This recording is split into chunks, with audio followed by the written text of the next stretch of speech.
చూసి లైక్ చేయండి, షేర్ చేయండి, సబ్స్క్రైబ్ చేయండి అండ్ బెల్ ఐకాన్ క్లిక్ చేయండి. అప్పుడే నా నోటిఫికేషన్స్ మీకు వస్తాయి. Hi guys, welcome back to my channel. ఈరోజు మనం అందరి ఫేవరెట్ రెసిపీ అయిన పూరి ఎలా చేసుకోవాలో చూద్దాము. అండ్ పూరి కర్రీ కూడా, జస్ట్ పూరియే కాదు, పూరి కర్రీ కూడా ఎలా చేసుకోవాలో చూద్దాము. ఫస్ట్ అయితే పూరి పిండిని కలిపేసి పక్కన పెట్టుకోవాలి. అది ఎలా అనేది ప్రాసెస్ చూద్దాము. నేను ఈ కప్పుకి పూరి పిండి తీసుకుంటున్నాను, గోధుమ పిండి ఈ కప్పుకి తీసుకున్నాను. దీంట్లో జస్ట్ 1 స్పూను బొంబాయి రవ్వ అంటారు కదా, అదే ఉప్మా రవ్వ, తెల్ల రవ్వ ఉంటుంది కదా, జస్ట్ 1 స్పూన్ వేసే. తగినంత ఉప్పు, అంటే మీకు ఈ పిండికి ఎంత అవసరం అవుతుందో అంత, మరీ ఎక్కువ వేసుకోవద్దు, కర్రీలో ఉంటుంది కదా, సో ప్రాబ్లం అవుద్ది. ఇప్పుడు పిండి మెజర్ చేసుకున్నాను చూసారా, ఆ కప్పుతోనే 1/2 కప్పు పడుతుంది మ్యాక్సిమం. చూసుకొని కలుపుకోండి, కొంచెం కొంచెం పోసి కలుపుకోండి. ఈ పిండి కొద్దిసేపు నానాలి, ఎందుకంటే బొంబాయి రవ్వ వేసాం కదా, రవ్వ వేసినప్పుడు కొంచెం నానితేనే బాగుంటుంది, మనకి నీట్గా వస్తాయి, పొంగుతాయి అన్నమాట పూరి. కొద్దిసేపు నానితేనే పిండి బాగుంటుంది. సో మొత్తం కలుపుకొని చూపిస్తాను, ఆగండి. ఈ మాత్రం కలిపిన తర్వాత కొంచెం ఆయిల్ వేసుకున్నాము, జస్ట్ 1 స్పూను ఆయిల్ వేసుకున్నాము.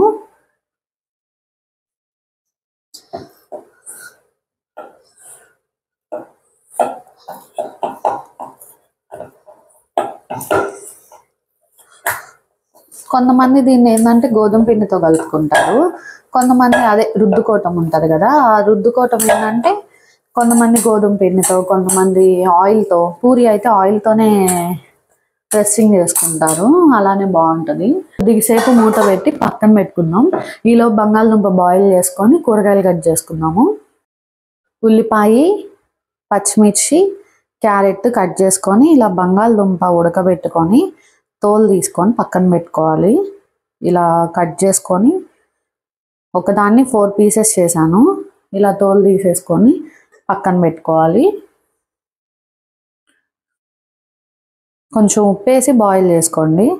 ఉప్పు, ఒక 1 డ్రాప్ ఆయిల్ వేసేసుకొని దీన్ని బాయిల్ చేసుకొని పక్కన పెట్టుకోండి. ఓన్లీ ఇంకా దీంట్లో టమాటాలు వేసే పని లేదు, కట్ చేసుకోవాలి. ఇలా చూసారుగా పచ్చిమిర్చి, మనకి కారం ఏదైనా కూడా పచ్చిమిర్చి నుంచే రావాలి, సో అందుకని మీ కారానికి తగ్గట్టు పచ్చిమిర్చి వేసుకోండి. ఈ క్యారెట్ ఇంత చిన్నవి, నేను మరీ పెద్దగా ఉంటే తినలేనని ఇలా కట్ చేసుకున్నాను సన్నగా, మీకు ఎలా నచ్చితే అలా కట్ చేసుకోవచ్చు. అండ్ కరివేపాకు, ఆయిల్ 1 టేబుల్ స్పూన్ వేసుకోండి. ఆవాలు, పచ్చిపప్పు, మినప్పప్పు, జీలకర్ర. పచ్చిపప్పు సరిపోతాయో లేదో కొంచెం ఎక్కువ వేసుకోండి, బాగుంటుంది.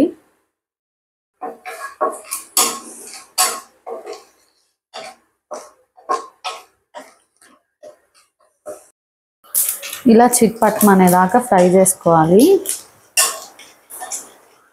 అదిగోండి ఆవాలు చిట్పట్ట అంటున్నాయి చూడండి, అలా అంటేనే చేదు రాదు కర్రీకి.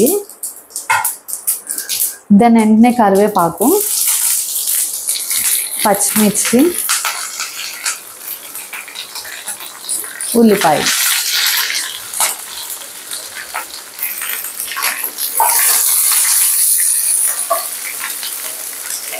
క్యారెట్ కూడా ఇప్పుడే వేసుకున్నాం, ఏగిపోతుంది, లేదంటే ఉడకదు మళ్ళీ. ఎందుకంటే మనం బంగాళదుంపని ముందుగానే ఉడకబెట్టుకున్నాం కదా. కొంచెం ఉప్పు వేసుకున్నాము, త్వరగా ఫ్రై అవుతుంది.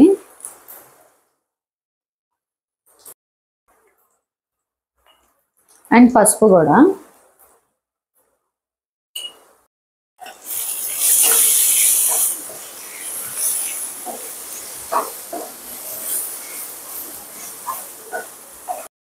మూత పెట్టేసుకోండి, కొద్దిసేపు అది ఫ్రై అయ్యి కొంచెం మగ్గాలి. మగ్గిన తర్వాత మళ్ళీ స్టార్ట్ చేద్దాం.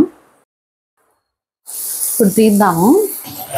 ఇదిగోండి కొంచెం మగ్గిపోయింది చూడండి. ఈ స్టేజ్లో ఉన్నప్పుడు మనం కొంచెం జింజర్ గార్లిక్ పేస్ట్ వేసుకోవాలి.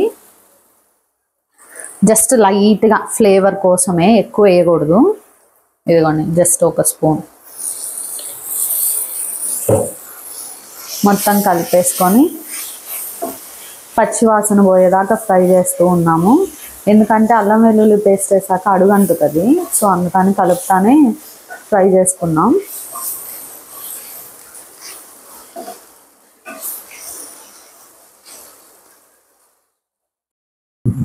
ఫ్రై చేసుకున్నాక ఇలా ఒక గ్లాస్ వాటర్ పోసుకున్నాము. జస్ట్ చిన్న గ్లాస్కి పోసుకొని ఇది మెత్తగా అయ్యేలాగా బాయిల్ చేద్దాము. అంటే క్యారెట్ కూడా ఉడకాలి కదా. సో ఇట్లా నీట్గా కలిపేసుకొని మూత పెట్టేసి 10 minutes అది బాగా మగ్గనివ్వాలి. ఈలోపు ఒక జార్ తీసుకొని ఇదిగోండి కొంచెం శనగపప్పు, కొంచెం వాటర్ పోసుకోవాలి. పోసేసుకొని బాగా మిక్సీ పట్టేద్దాము ప్యూరీ లాగా. ఇదిగోండి చూడండి, ఇలాగా పలుకులు లేకుండా నీట్గా ఇలా పట్టుకోవాలి. ఈ ప్లేస్లో మీరు శనగపిండి కూడా వాడచ్చు.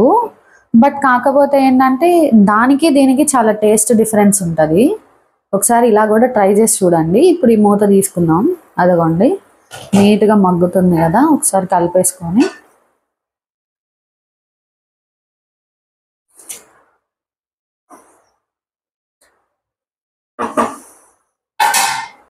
ఈ స్టేజ్లో ఉన్నప్పుడే కొంచెం బంగాళదుంప ఇలాగ వేసుకున్నాము.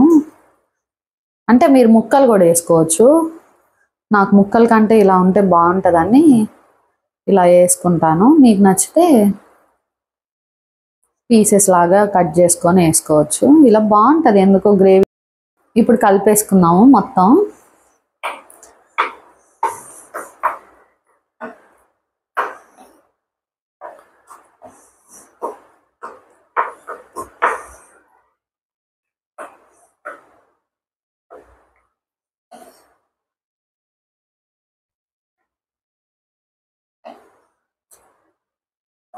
ఇలా నీట్గా కలిపేసుకొని నీట్గా మొత్తం మిక్స్ చేసేసుకొని కొంచెం వాటర్ ఏమన్నా పడతాయేమో చూసుకొని అవసరమైతే వాటర్ వేసుకోండి. నేనైతే ఇలాగే ఉంచాను. ఇంకా మూత పెట్టేసుకుందాం, కొద్దిసేపు ఉడకనిద్దాం. ఇప్పుడు మూత తీసేద్దాము. ఇదిగోండి ఈ మాత్రం మగ్గితే చాలు. క్యారెట్ కూడా ఉడికిపోయింది. అంటే నేను చిన్న పీసెస్ కట్ చేసుకున్నాను కదా. ఇదిగో చూడండి బాగా ఉడికిపోయింది. దెన్ వెంటనే ఇందాక శనగపప్పుని మనము మిక్సీ పట్టుకున్నాం కదా, అది నీట్గా పోసేద్దాము.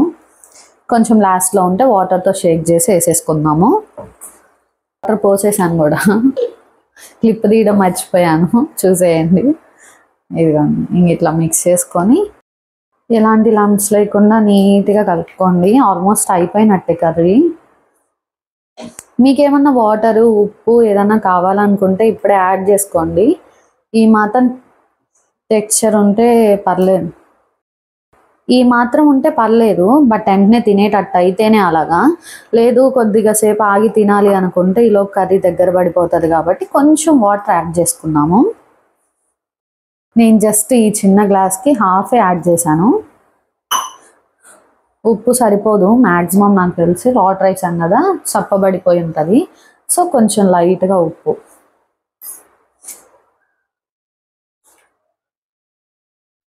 ఎక్కడ ఉండలు లేకుండా నీట్గా కలుపుకోండి. ఇది జస్ట్ ఒక 2 to 4 minutes పొయ్యి మీద పెట్టుకుంటే చాలు. దాన్ని వెంటనే దింపేసుకోవడమే. మీకు నచ్చితే కనుక కొత్తిమీర యాడ్ చేసుకోండి, బాగుంటుంది. ఇది ఇందాక మీరు అల్లం వెల్లుల్లి పేస్ట్ వేసారు కదా, ఆ స్టేజ్లో మీకు కావాలంటే అల్లం తరుక్కొని వేసుకోవచ్చు. జస్ట్ అల్లం ఒక్కటే, మసాలా వద్దు అనుకుంటే. నాకేంటంటే కొంచెం ఫ్లేవరు బాగుంటుంది, బయట హోటల్స్లో తిన్నట్టే ఉంటుంది యాజ్ ఇట్ ఈజ్. అందుకనేసే నేను అల్లం వెల్లుల్లి పేస్ట్ వేసాను. డెఫినెట్గా ట్రై చేయండి. ఎప్పుడు మీరు చేసుకునేలా కాకుండా ఇలాగ శనగపప్పుతో, మా మమ్మీ అయినా కూడా శనగపిండే వేస్తారు.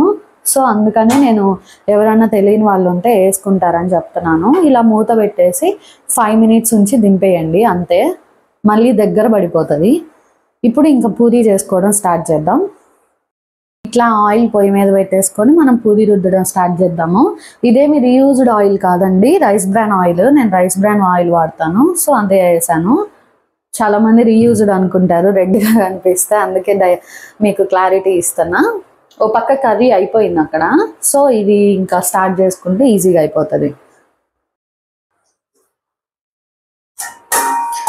ఇదిగోండి ఆయిల్ వేసాం కదా, సో బాగుంది మెత్తగా. ఇప్పుడు దీన్ని చేసుకున్నాము. కొంచెం పొడి పిండి తీసుకొని ఇలా చల్లుకున్నాము. దెన్ చిన్న పూరీలు చేసుకున్నాము, బాగుంటాయి.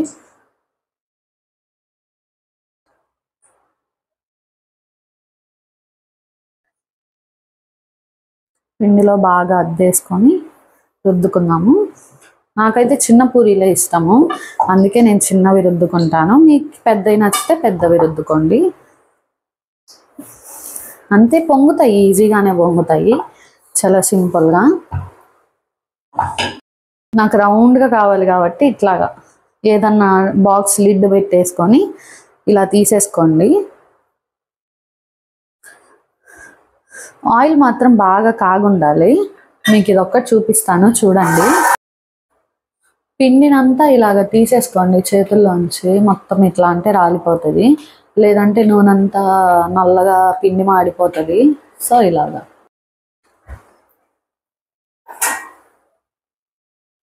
ఇదిగోండి, బాగా హీట్గా ఉన్నప్పుడే ఆయిల్ అప్పుడే వేసుకోవాలి, అప్పుడే పొంగుతాయి, లేదంటే పొంగవు. సో బాగా వేడిగా ఉండాలి ఆయిల్. దెన్ వెంటనే తీసేసుకున్నాము, లేదంటే మాడిపోతాయి, రెడ్గా అవుతాయి.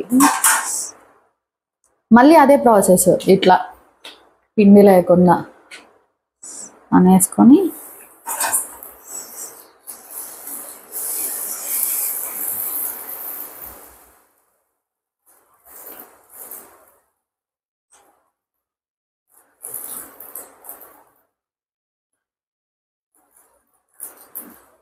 అంతే, సింపుల్గా అయిపోతాయి. ఇదిగోండి జస్ట్ అట్లా. దెన్ మళ్ళీ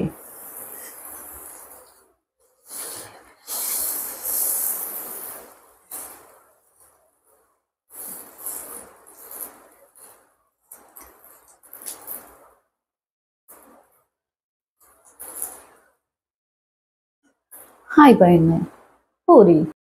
హోప్ దట్ మీరందరూ నేను చూపించింది ట్రై చేసి కామెంట్ చేస్తారనుకుంటున్నాను. చూసి లైక్ చేయండి, షేర్ చేయండి, సబ్స్క్రైబ్ చేయండి, అండ్ బెల్ ఐకాన్ క్లిక్ చేయండి. అప్పుడే నా నోటిఫికేషన్స్ మీకు వస్తాయి. Thank you.